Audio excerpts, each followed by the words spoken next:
When I went out to buy groceries, I fell into a sewer. By the time they pulled me out, I was already unconscious. But what I didn't expect was that while I was gone, there was a gas explosion at home, and my husband died instantly. I cried my eyes out, stumbling all the way home in tears. The neighbors all sighed, saying my husband and I must have loved each other deeply. Only I knew the truth.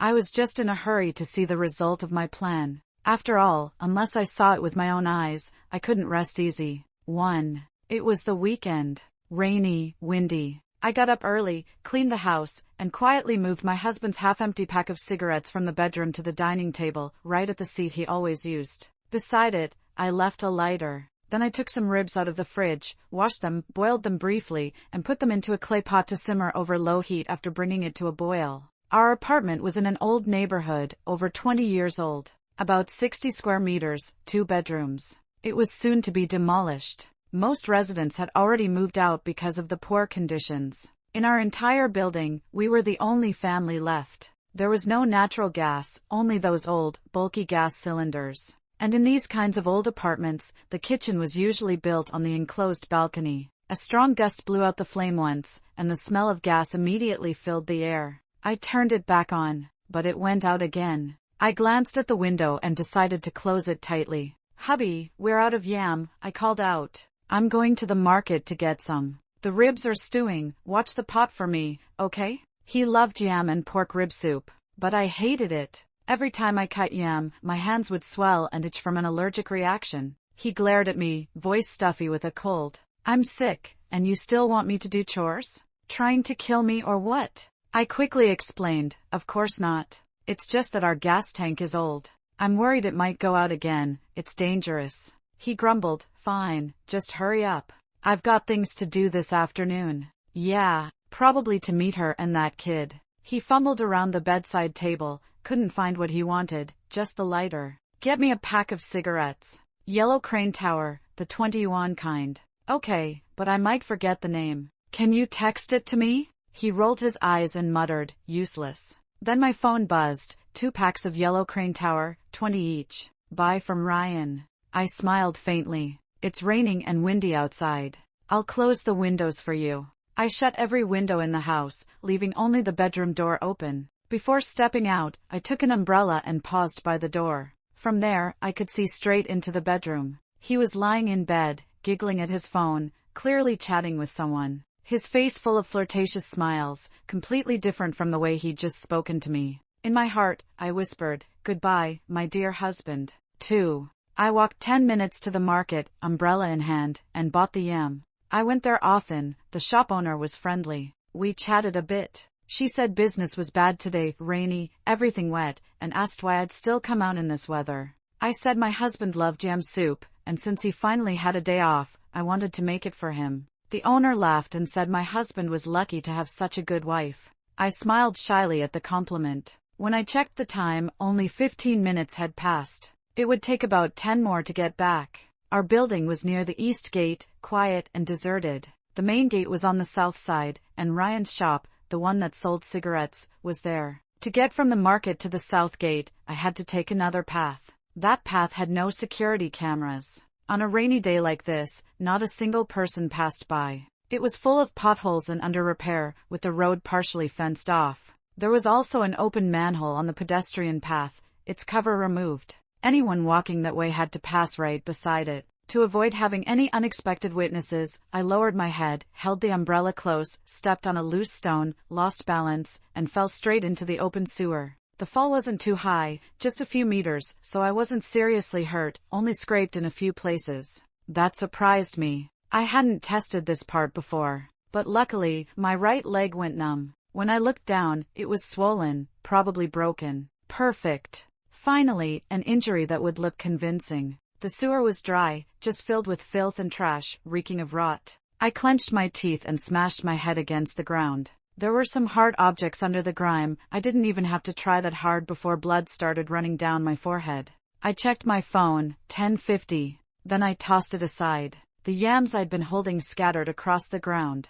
I lay there in the same position I'd fallen, face toward the dirt, eyes closed, like I'd passed out. The stench filled my nose, making me nauseous. Just like how I felt every time I looked at my husband. My heart pounded violently. The sewer was pitch dark, except for the faint light from above. But even that was soon gone. My umbrella had covered the opening. Exactly as planned. I'd brought a large double umbrella so it would get stuck across the manhole. That umbrella was my safety net. I prayed they wouldn't find me too soon. Every second crawled by painfully slow. Then, faintly, I heard the sound of fire truck sirens. My heart leapt. Could it be? Did it work? Right then, I wanted nothing more than to get up and run home, to see with my own eyes if my husband was truly dead. But I couldn't. I had to stay put, keep unconscious, and wait to be rescued. Before long, my phone started buzzing again. I ignored it. It kept vibrating until it finally went quiet. I always set it to silent mode, just vibration. A few seconds later, it started buzzing again. Even through the phone, I could almost feel how furious the person on the other end was. But that had nothing to do with me anymore. After all, I was supposed to be unconscious. And an unconscious person doesn't answer calls, right? I don't know how much time passed before I heard someone shouting in the distance. Someone fell into the sewer. I'd been rescued. A kind passerby called the ambulance. I was barely conscious when they lifted me onto a stretcher, loaded me into the vehicle, and rushed me to the hospital. They put a cast on my leg, wrapped my head in bandages, and stuck a needle into the back of my hand for an IV drip. A nurse handed me my phone, her face full of pity. "You passed out earlier," she said softly. "Your phone kept ringing, over 100 missed calls. We finally picked up. It was your mother-in-law. We told her what happened, so she's probably on her way." I gave her a weak smile. "Thank you. Do you know how long this IV will take? My husband's still waiting for me at home. I was supposed to bring back yam for the soup." The nurse's eyes softened even more. "About an hour left. You've got a broken leg and a concussion. Forget the soup for now. Just rest." I knew exactly why she looked at me that way. My mother-in-law must have already screamed at her over the phone, maybe even told her about my husband's accident. The nurse just didn't have the heart to break the news to me. But I wanted to know. After everything I'd done, after all that careful planning, and after turning myself into this mess. If it hadn't worked, I'd curse the heavens themselves. And soon, I got my answer. My mother-in-law burst into the ward, ignoring the nurse's attempts to stop her. Before I could even speak, she slapped me twice. Hard. My face swelled instantly, blood trickled from the corner of my mouth, and the impact made my head wound start bleeding again. That old woman hadn't lost her strength. I was stunned, dazed, and could only cry out, "Mom," as tears rolled down my cheeks. In front of the other patients and the nurses, it looked like a scene straight from a tragic soap opera. A vicious mother-in-law and a helpless, bullied daughter-in-law. When they held her back, she started screaming instead. "You cursed witch! You heartless woman! You killed my son! Why did you leave him alone at home? If you hadn't gone out, he'd still be alive. I'll make you pay for this. You should have died with him." Her words froze me completely. I stammered, voice shaking, "Mom, what did you say? Who died? What happened to Lucas?" Lucas, that was my husband. My mother-in-law collapsed on the floor, sobbing uncontrollably while still hurling curses at me. Lucas. I yanked the IV from my hand and tried to stand, but with the cast on my leg, I immediately fell to the floor in front of her. "Please, Mom," I begged, choking on my sobs, "tell me, what happened to Lucas?" She hit me again, her fists raining down while I didn't even try to dodge. Ignoring the nurse's protests, I grabbed my phone and hopped toward the door on one leg. This was the orthopedics ward. There was a walking cane by the door. Muttering a quick apology in my heart, I grabbed it and hobbled out of the hospital as fast as I could.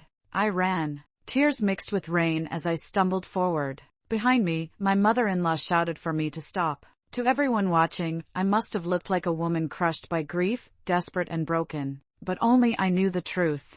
I was racing to see the result of my plan. Until I saw it with my own eyes, I couldn't rest easy. 4. By the time I reached our neighborhood, the place was packed with onlookers. Police tape surrounded the entire building. The fire was already out, the fire trucks had left. Now, only police officers remained, collecting evidence, inspecting the scene, trying to determine whether the explosion was an accident or not. From the outside, the apartment didn't look too bad, burnt in places, but still standing. Thankfully, none of the neighboring units were occupied. That was one of the main reasons I dared to go through with my plan. Lucas deserved what he got, but I didn't want to hurt anyone else. The police tried to stop me as I rushed forward, yelling, "That's my home. What happened? Please, let me in. My husband's still inside. Please, I beg you." I screamed until my voice broke, then collapsed onto the wet ground, sobbing. The rainwater soaked my pants, my cast, and the bandages on my leg.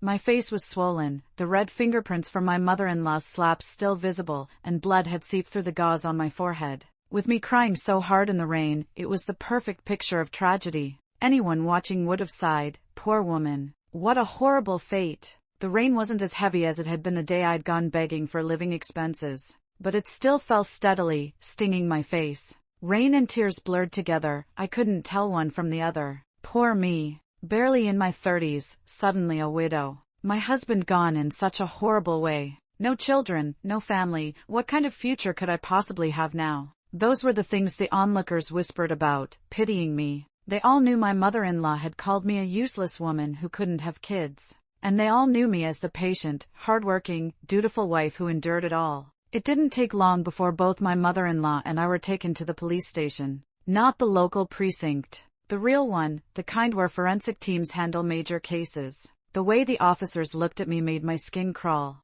5. The police took me into a small room with a table and 3 chairs. 2 officers, one to ask questions, the other to take notes. "Clara, don't be nervous. This is just routine. Answer truthfully," the officer said. I kept my head bowed, sunk in my own grief. They asked why all the windows in the house were tightly shut. Because the windows were sealed up, the gas built up inside with nowhere to go. Lucas was poisoned and then, when he met an open flame, the leak caused the explosion. I was stunned.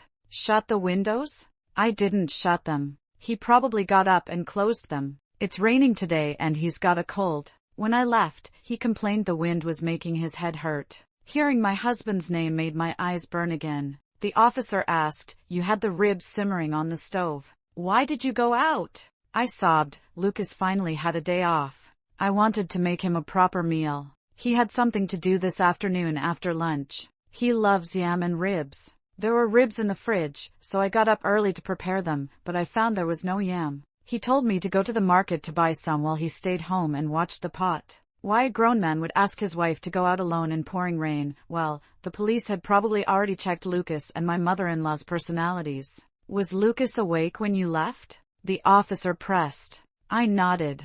"Yes. We both got up early. His nose was blocked, he took medicine. So he couldn't smell the gas?" "Yes. He had a runny nose. The medicine probably made him drowsy. With a blocked nose he wouldn't detect the gas." "What time did you leave?" the officer asked. Most people don't remember the exact minute of an otherwise ordinary errand. I shook my head. I didn't pay attention. The officer's tone softened, as if it were no big deal. "Why did you take a different route back?" he asked. That was unusual. If I hadn't taken that route, I wouldn't have had the accident and I would have been home on time. If I'd been home when the gas leaked, I would have smelled it and opened the windows in time. There would have been no explosion, and my husband would still be alive. I went to buy cigarettes. Cigarettes? Yes. Before I left, Lucas asked me to get him 2 packs. The shop that sells his brand is closer if I take that other path. Otherwise I'd have had to walk a long way around from the gate near our building. Oh, I couldn't remember the cigarette name, so Lucas texted it to me. I added, opening WeChat. Lucas's message flashed on the screen, 2 packs of Yellow Crane Tower, the 20 yuan kind. Buy from Ryan. Ryan was the owner of the small convenience store. Lucas bought cigarettes there all the time and knew him well. He always said Ryan's cigarettes were more authentic. The officer noted the timestamp in my WeChat. I guess they would next reconstruct the time I left, test how long it would take me to walk to the market, find the vendor who sold yam, check nearby cameras along the route, or even try to find witnesses. Since they hadn't yet ruled it a homicide, the investigation would be procedural at first, but that could change. Thank you for cooperating, Clara. If we have further questions, we'll contact you. When I left the little room, my mother-in-law was waiting. She immediately lunged at me and started hitting me. I was on a cane and unsteady, so I fell to the ground. "Clara, you jinx. You killed my son. You did this on purpose, you vengeful murderer. I'll beat you to death," she screamed. I cried out unfairly, "I'm sorry, it's my fault about Lucas. I shouldn't have gone out." She screamed even louder. "Did you hear her? She admitted it. She says she killed my son." Why are you just standing there? Arrest her. She's a murderer. She barked orders like she was still queen of the house, forgetting this was a police station, not her domain. The officers quickly picked up on one phrase in her rant: deliberate revenge. When asked to explain, she stammered and couldn't elaborate, only insisting they arrest me. Of course the police couldn't just arrest people on her screams. She swore the police were on my side, bribed, bewitched, and threatened to sue. The whole scene was a farce. She couldn't produce any real evidence. I knew I'd passed the first stage. Next, the investigation would circle around that phrase, deliberate revenge, and probe the relationship between Lucas and me, our social ties, and any possible motive. They would dig. I wasn't worried. Bring it on. A storm was coming. 6. I went back to the apartment my mother-in-law lived in, our marital home, a 3-bedroom we'd bought together. The down payment had come from my parents and me, but she kicked me out of that house. I found a shabby motel to stay in for a while. Soon the insurance company called, asking me to prepare documents to file a death claim for Lucas.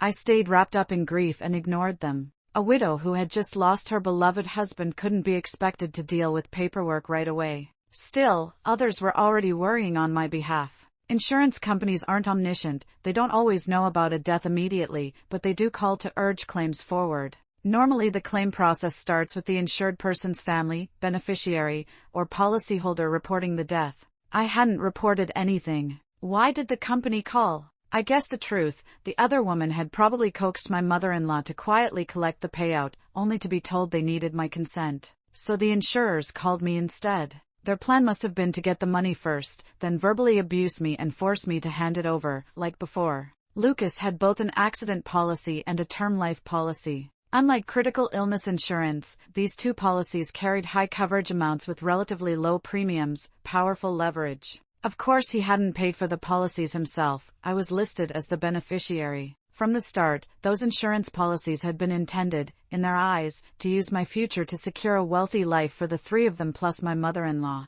The moment I signed the insurance forms was the moment I quietly decided I would kill Lucas. 7. Lucas and I met at the company 7 years ago. He was striking and kind-hearted. Coworkers had good things to say about him. But in this money-hungry world, he had a fatal flaw. He came from a poor rural family. A widowed mother, no savings, no car, no house in the big city. I'm not insulting rural people, that's not the point. Even locals need to empty their family savings to buy a home here. With Lucas's background, owning a place in this city was basically a fantasy. He'd gone to an ordinary university, had average skills, and came from poverty. Everything about him was ordinary. Unless some miracle happened, his life would stay ordinary, stumbling along, nothing special. City girls, especially the ones at our company, moved in higher circles and had higher standards. Even if Lucas was handsome, when they saw his situation, they kept their distance. My family were local, regular working class people, nothing fancy.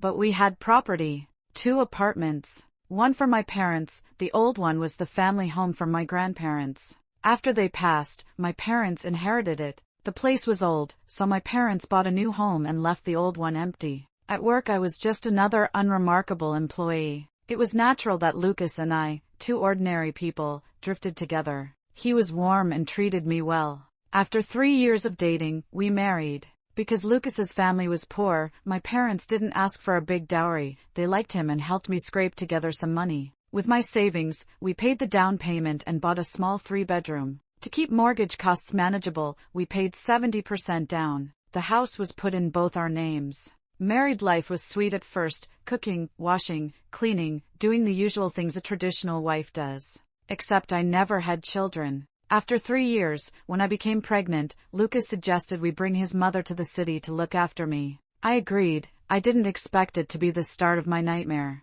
At first, the mother-in-law was very nice. She'd ask what I wanted to eat and cook for me, saying she didn't want her good grandson to go hungry. She'd support me when I walked in coo about not overdoing it for her good grandson. I assumed she meant grandchild, and I didn't think much of it. Everyone in the neighborhood said I was lucky to have such a devoted mother-in-law. One day she gave me an unbearably sour orange and said it was something her grandson would love. I joked, "Mom, how do you know it's going to be a grandson? What if it's a granddaughter?" She flipped out. She declared women must give birth to sons, that Lucas was their only son, and if he didn't produce a male heir, the family line would end. Women who couldn't give sons were like hens that don't lay eggs. I was stunned. The woman who'd been so kind suddenly showed a backward, feudal mindset. That night I told Lucas. He agreed with his mother, saying his mother had raised him alone and it was hard. I tried to let it go. People of an older generation think this way, but I underestimated how cruel they could be. When I was 5 months pregnant, Lucas took me to an ultrasound and his mother came along. They were secretive that day. After the hospital visit, my mother-in-law's attitude changed 180 degrees. She stopped being attentive and started glaring at me, bossing me around and insulting me, calling me useless, a jinx, saying I'd ruin their family line. I suspect they learned the baby's sex that day. Under their pressure and torment, I had an accident. I lost the child at just over 5 months. I could never be a mother again. 8. I had slid down the stairs and fallen, unconscious. The baby suffocated and the pregnancy stopped. I had to have a medical termination. I bled heavily and my uterus was damaged. They almost had to remove it. On the hospital bed, just out of surgery and foggy from anesthesia, I overheard 2 people talking, my mother-in-law and Lucas. Mother-in-law, how could I know it was a boy? If I'd known, would I have spilled oil on the stairs and let my precious grandson die? It's the doctor's fault and that bitch's fault for being useless and not protecting the baby. Lucas, Mom, quiet. Don't say that. Mother-in-law, what to be afraid of? She's worthless now, a hen that won't lay eggs. Divorce her and find someone better, get me a grandson. Lucas, Mom, that's not urgent. Mother-in-law, what, you want to spend your life with this jinx? Lucas, of course not. Think about it, if we divorce, she gets half the house. She and her family have 2 apartments, it's not worth it. When my mother-in-law heard about dividing the house, she immediately backed down and said she'd do whatever her son wanted. I was in shock. I couldn't believe what I'd heard. I realized then that my fall wasn't an accident. My mother-in-law had spilled oil on the stairwell because she hated that I might have a daughter. My child was gone, my body damaged, and I could never have kids again. Lucas, my husband of 3 years, let his mother harm our child and, now that I couldn't conceive, was already scheming to take my house and divorce me. I wanted to jump up and kill those 2 devils right then. That burning hatred cut me to the bone. But the drugs kept me helpless. I calmed down and thought things through. First, I had no evidence. Both my mother-in-law and Lucas had good reputations. Who would believe they'd harm their own family? Second, I just had major surgery and was weak, no match for a strong woman and a physically fit man. Third, if I hurt or killed them, I'd go to prison and disgrace my parents. My parents had lived honest lives. They couldn't have a daughter who was a murderer. So I decided to wait, recover my strength, and plan carefully. Maybe because of a little guilt, or maybe because of the house, my mother-in-law didn't treat me horribly while I convalesced, only subtle, cutting remarks.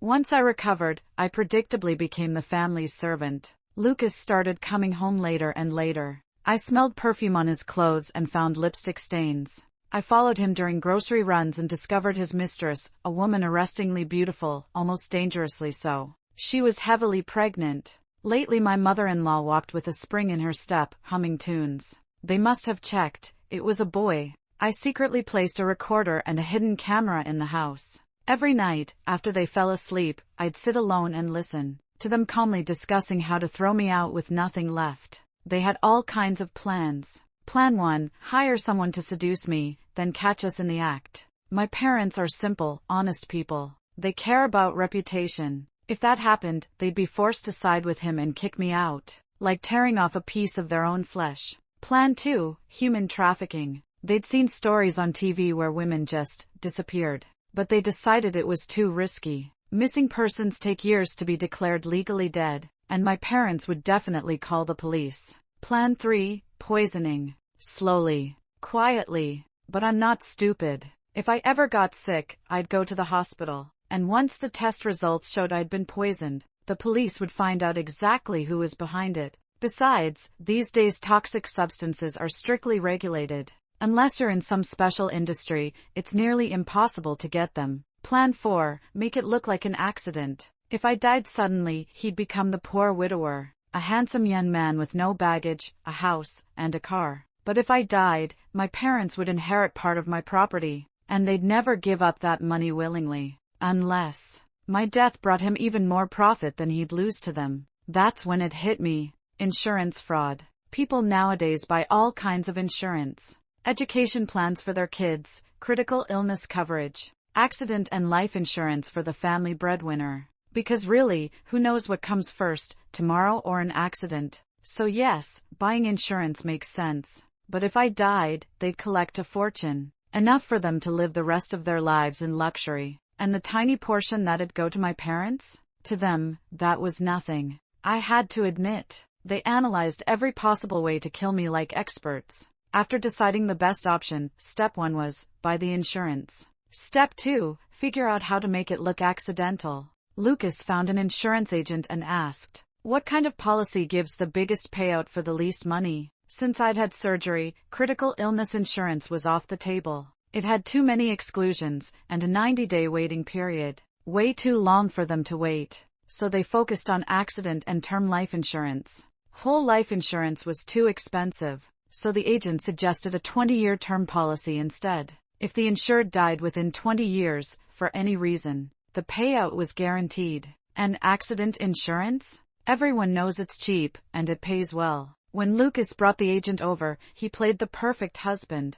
saying he just wanted to protect me, to make sure I'd always be taken care of. I smiled sweetly, but inside I was cold. Because I knew, only critical illness insurance pays out while you're alive. Accident and life insurance only pay after death. I'm so lucky, I told him softly. But honey, you work so hard. You should get one too. The agent jumped right in, suggesting a couple's mutual policy. Maybe Lucas agreed because he thought I wouldn't live long anyway. Either way, he signed without hesitation. We signed the digital forms. The money came straight from his account, and we made each other the sole beneficiaries. He didn't even understand what that meant. That we'd each get the full payout if the other one died. Each policy was worth $7 million, all at the highest possible coverage. He even bought small accident cards. $150 for $500,000 in coverage, just to stack the amount. After signing, we only had to wait for the paper contracts.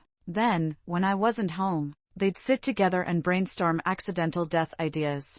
Dozens of them. They searched everything online, read articles, took notes, and rejected every plan. Even gas poisoning didn't work, our house wasn't built for that. Honestly, I almost wanted to thank them. They'd done all the research for me, which meant I didn't have to, leaving no trace behind. In this age of big data, you can delete your browser history all you want. The police can still recover everything you've looked up. Compared to them, scheming, searching, calculating, I was spotless. A perfect victim. But before they finalized their plan, something huge happened. My parents' old house was suddenly chosen for demolition and redevelopment. Money blinds people. They were no longer satisfied with taking my apartment and the $7 million from my life insurance. Now they wanted my parents' compensation money too. Our old family house was in the city center, one of the earliest residential developments. It wasn't big, but the land was worth a fortune. The demolition payout would be at least $3 to $4 million. So, they decided to show me some mercy.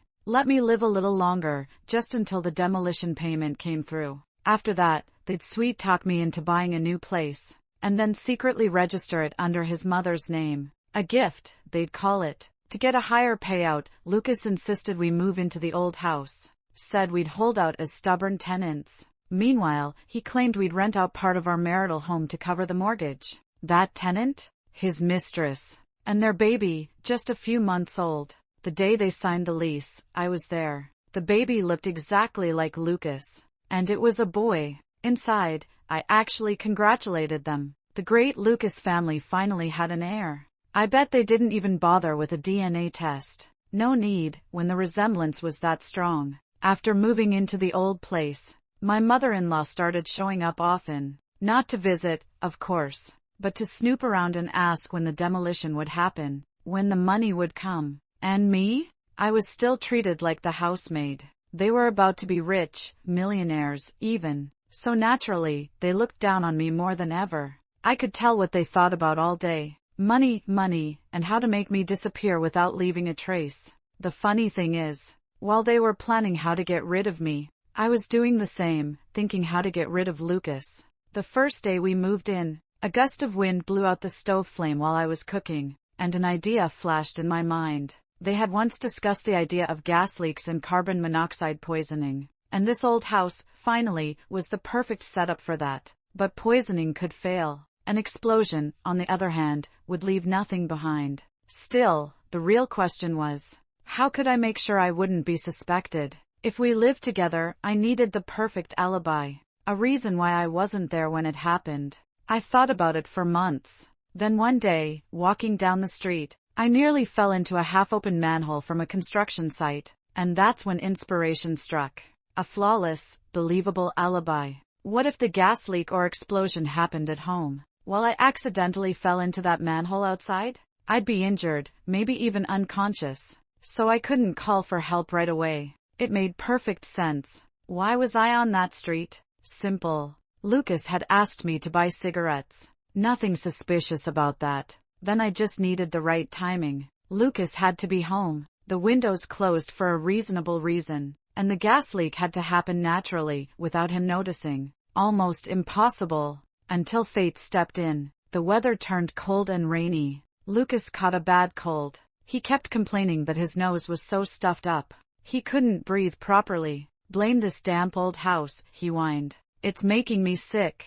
His nose was blocked, which meant he couldn't smell anything, and with cold medicine making him drowsy. Well, the timing couldn't have been better. I spent the entire night mentally rehearsing every step, again and again, until there was no chance of a mistake. It was a gamble, a high-stakes one. The next day, I followed my plan. I made pork ribs, his favorite. Totally normal. Closed the windows, because it was cold and raining. Perfectly reasonable. The gas stove in that old house used a tank. No natural gas connection. The flame went out easily, leaks were common. Everyone in the neighborhood knew that. Lucas wouldn't smell anything, his nose was blocked. And with the medicine making him sleepy, he'd never notice the leak. All perfectly logical. As for the explosion, well, that part depended on luck.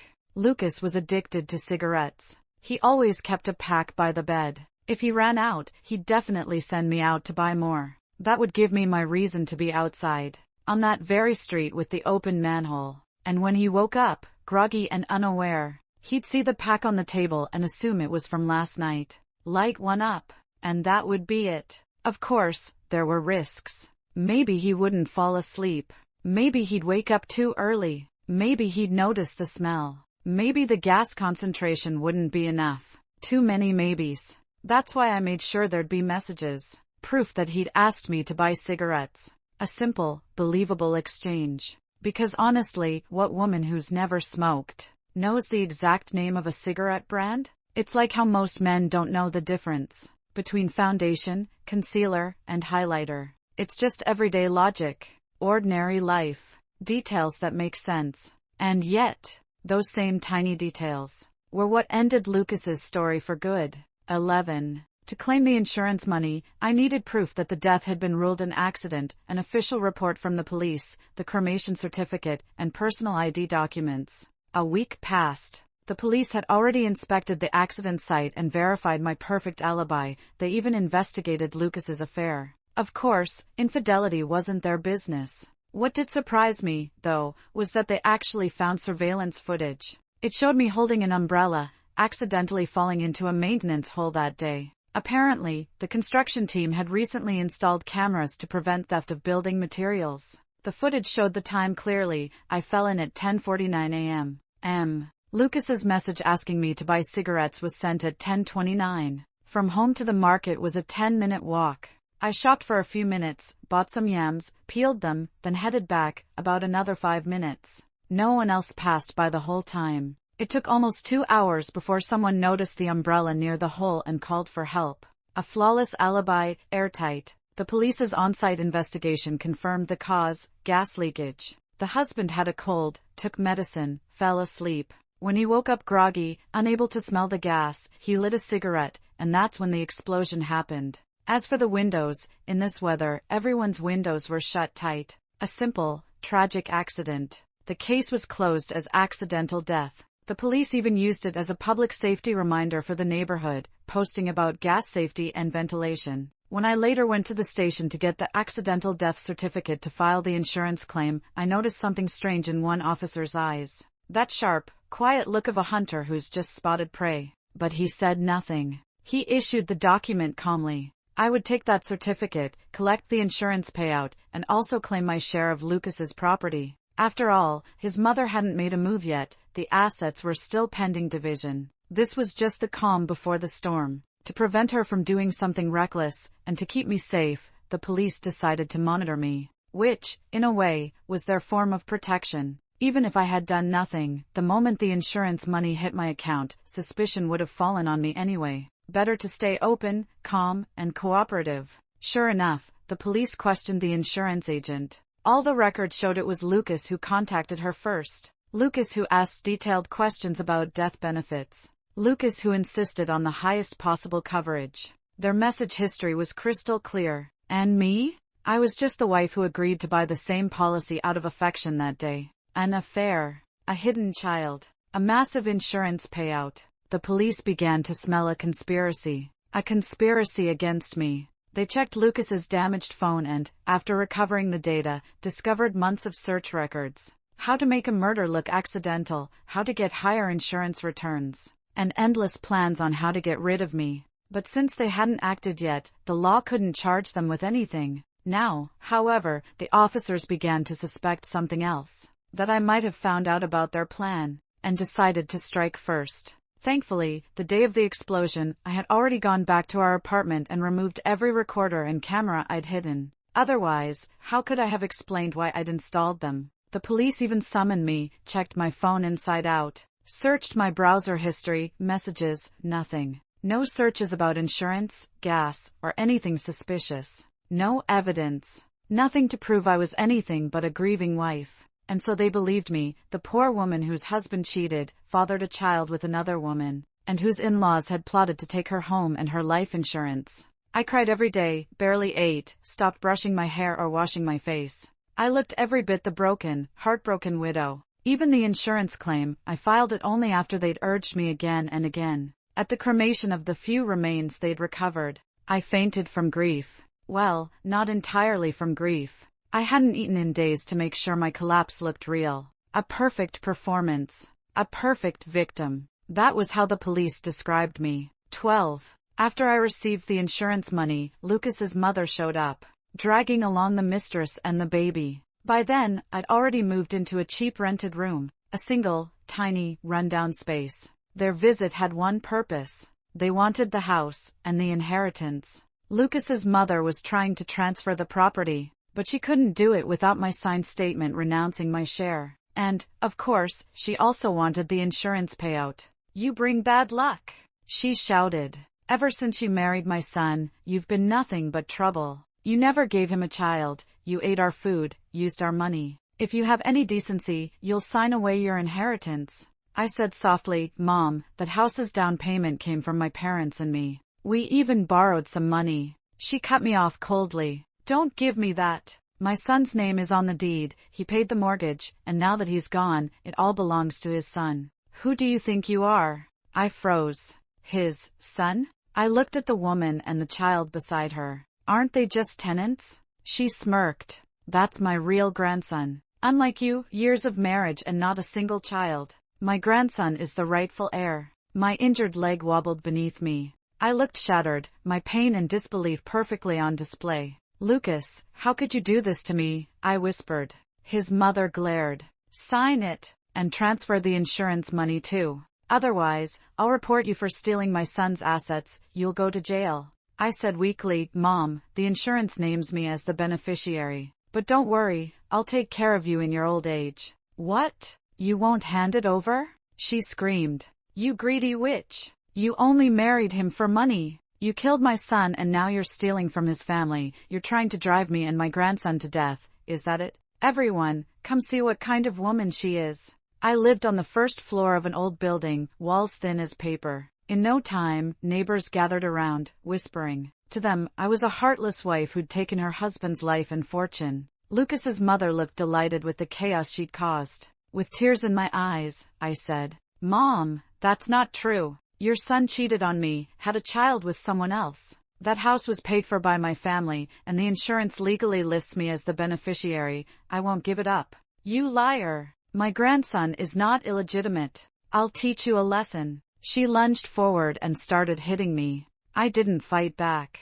It wouldn't fit my image, the weak, pitiful woman everyone sympathized with. A kind neighbor called the police. By the time they arrived, I was covered in visible bruises, no need for a medical report. The officer told me, if we file a full injury report, she'll be detained for 15 days and fined a few $100s. I thought for a moment. 15 days was nothing. Why bother? Before I could answer, she tried to attack me again, shouting that I'd ruined her son's life and stolen her money. The officers held her back. I lowered my head, voice trembling. It's okay, officer. I don't want to make trouble. I'm sorry for wasting your time. The officer glanced at me, then at the mistress and the child standing off to the side. His eyes softened. Pity. That's what I saw there. 13. After that, they came to cause trouble several more times. Lucas's mother and the mistress kept sending messages and calling me, threatening me, telling me to hand over the money and sign away my inheritance rights, or they'd make me regret it, even going as far as to threaten my parents. I saved every message, every recording. Then one day, a court summons arrived. They had sued me. The first charge, manslaughter. They claimed that I left Lucas home alone, which caused the gas leak and led to his death. They demanded $2.5 million in compensation for their loss. But the police officers who investigated the scene and confirmed Lucas's cause of death all testified in court. They presented evidence proving it was an accident. I had no motive, no means, and no opportunity to kill him. Lucas's mother lost the case. The second charge, embezzling Lucas's inheritance. I provided proof that my parents and I paid for the down payment when we bought the house.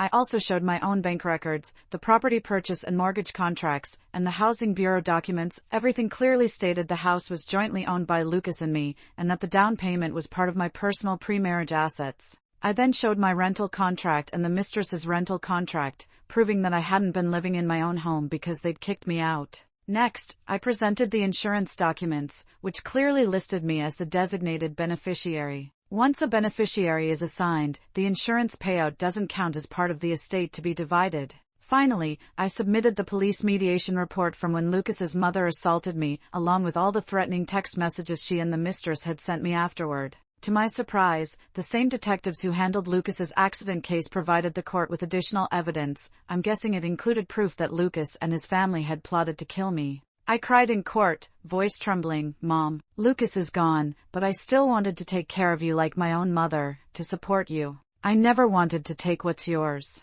Why did it have to come to this? I cried so hard the whole courtroom fell silent. Then their lawyer stood up, insisting that the inheritance should include a share for Lucas's son. I said softly, Mom, I know I never gave Lucas a child. If that boy truly is his, then of course he deserves a fair share. So the judge asked the mistress to provide valid proof, a paternity test, showing the boy was really Lucas's biological child. Lucas's mother snapped, he's my son's flesh and blood. The judge replied calmly, please present DNA test results. She shouted back, fine. I'll get one done with my grandson. But the lawyer explained, it has to be a direct test between the child and the biological father. Otherwise, it's invalid. And Lucas was already gone. His remains had been cremated, because she was the one who insisted on letting her son rest in peace. There was no way for them to prove that child was Lucas's. The lawyer tried over and over to explain this, but she refused to listen. She just kept screaming that the boy was her real grandson, and that she demanded the biggest share of the inheritance. She even lost control in court, accusing the judge and lawyers of taking bribes from me to destroy her family. The judge almost had her arrested for contempt of court. Final verdict. Lucas and I had $80,000 in savings, half went to me, half to his legal heirs, meaning his mother and me shared the other half. So, I received $60,000 total, and she got $20,000. The house, since 70% of the payment came from my and my parents' pre-marriage funds, that portion remained my personal property. Only the 30% we paid together counted as joint marital property, and even then, half of that went to me, the rest was divided between me and his mother. The car had depreciated heavily, so I let her keep it as compensation for her old age. In the end, she got a small sum of money and an old car, while I kept the house. She was furious. She refused to accept the ruling and kept appealing and harassing me, refusing to move out of the property. So I applied for a court-enforced eviction. Eventually, I succeeded. I took full ownership of the house, paying the smallest price possible. I even gave the mistress a small compensation for breaking her rental contract and immediately sold the house afterward. 14. Then, I turned around and sued the mistress. I demanded the return of all the money Lucas had spent on her while we were still married, including a $10,000 car, designer bags, gold jewelry, her rent, and her monthly allowance. Total, $250,000. I even rounded down the extras. I'm kind like that. As Lucas's legal wife, I simply showed my marriage certificate, his death certificate, and the bank statements. The process was effortless. They went wild. They cursed, threatened, showed up at my door, even tried to hit me again. But I wasn't the same helpless woman anymore. I rented a place right next to the police station. Whenever they came, I pointed at my camera and said, "Go ahead, if you're not afraid of jail." Eventually, the court forced them to pay me back. Lucas's mother ended up paying the money on behalf of the mistress, and the law required her to share part of that amount with me again. In the end, they lost everything. The mistress ran off with Lucas's mother's money, leaving her kid behind. Later, Lucas's mother came to me, holding the boy. She said, "You can't have children anymore. Take Lucas's son, raise him as your own. That way, someone will inherit all your property one day." I handed her $200, like giving a handout to a beggar. She screamed curses at me, looking frail and exhausted. Time hadn't been kind to her. Her later years would be filled with struggle and bitterness. I never reported her for causing my miscarriage, or for making me infertile. First, there was no proof. Second, prison would have been too easy for her. She didn't deserve comfort, she deserved a long, miserable life, working herself to the bone just to survive. Neighbors praised me for being generous.